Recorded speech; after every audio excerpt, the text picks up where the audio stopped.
Hey everyone, how y'all doing? This is Kenita, the agent slash investor. How y'all doing on this lovely day today?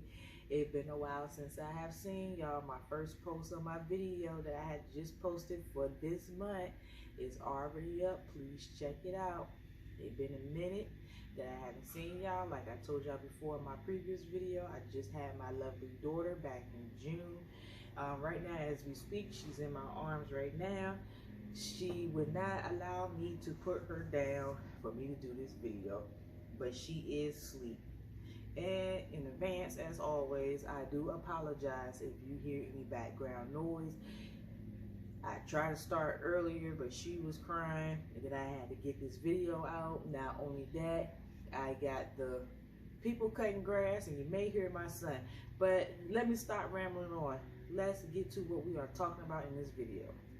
Last week we talked about the pros of having multi-generational, not housing, but having multi-generational family living in one housing.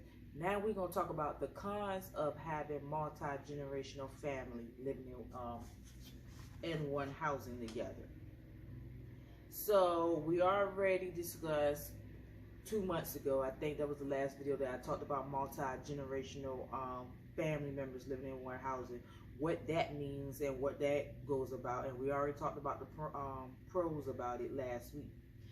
The cons of having multi-generational families living in one housing is deterioration of relationships, bad blood, not only just between siblings but just between family members in general, less privacy, and noisy homes. And yeah, I have noisy homes, but I got kids, so yeah, I can understand that. Living in close proximity to your family members is the best thing ever, and that's what we had discussed last week, meaning that not only the bills and stuff is shared with each other, different family members can take turns cooking, cleaning, or whatever the case may be. Different family members, depending on how old the adults are, as far as with multi-generational living situation.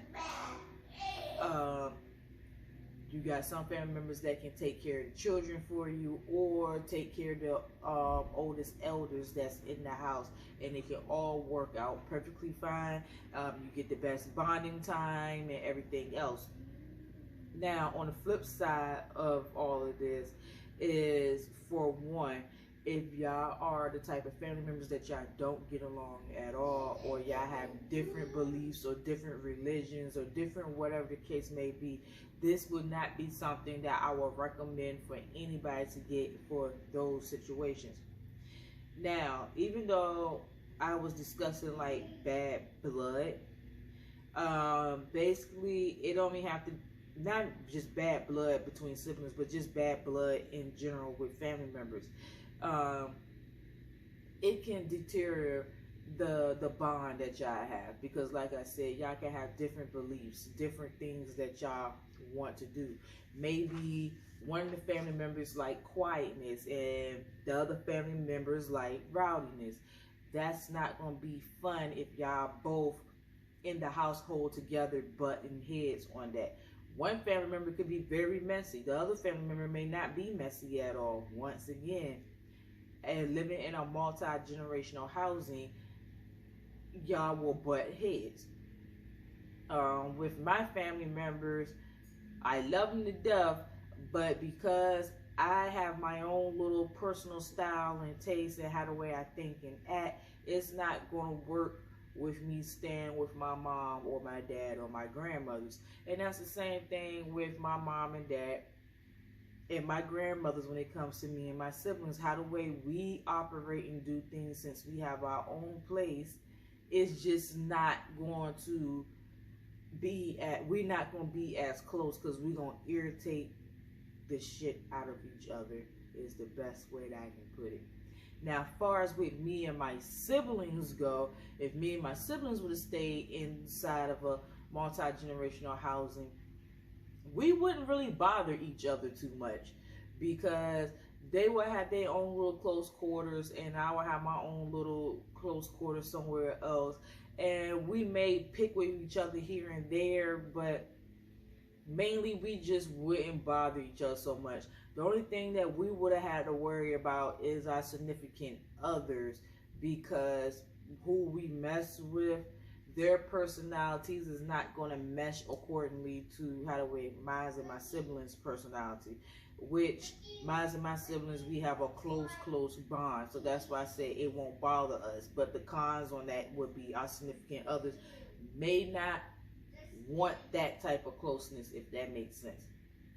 So, as I stated before, having a multi-generational housing, as far as with a con, it will cause bad blood, not just between just siblings, but also between parents, cousins, aunts, uncles, you name it. It may cause that.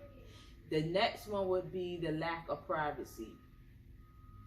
Everybody is entitled to their privacy, but when your privacy have been invaded, you will feel uncomfortable in your own housing. Now, me personally, prime example, I like to walk around the house in the nude from time to time. So me having a multi-generational family members staying with me in one house is not going to work, just because I can't be as comfortable and free like I want in my own home. Not only that, another thing, a lack of privacy, is if I have certain things that's put up, or I have certain things that's stashed somewhere in my home, I don't want nobody to touch it or even bother with it. You may have some type of family members that like to go through your stuff and invade your privacy. It is what it is. So the lack of privacy can cause that problem and cause a con as far as having multi-generational housing with your family members. But the only thing that I can say is what you should try to do is establish boundaries before y'all all live in one household together, if y'all can. If y'all can't, then I suggest that don't even try to do it, even if the pros outweigh the cons. I'm just saying, your mental health is more important than anything else in the world. The last one is having children. I'm the only one out of my siblings that have 2 kids. My siblings and their significant others, they don't have kids at all. So if me and my siblings, and I'm just using myself as an example, would try to get a multi-generational housing together to save money and build, I already know that their significant others would be more irritated because of me having children. Most people don't like being around kids at all. Let's be honest, it is what it is. I'm not upset or mad about it at all. So when people have, like me for instance, that have children, and then you got people out there that don't have kids, they're I want to say their noise level as far as with children, as you know, in all my videos, my son makes random noises out the blue.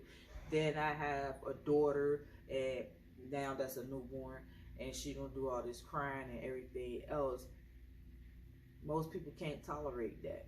They like quietness. Most people just want kids to be seen, or not even to be seen. Most people don't want kids to be seen or heard at all.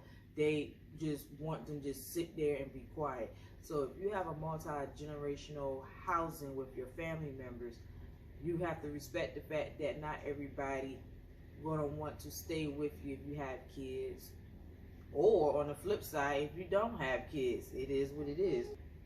But these were the cons of having multi-generational housing, as far as if you want to know what was the flip side of it.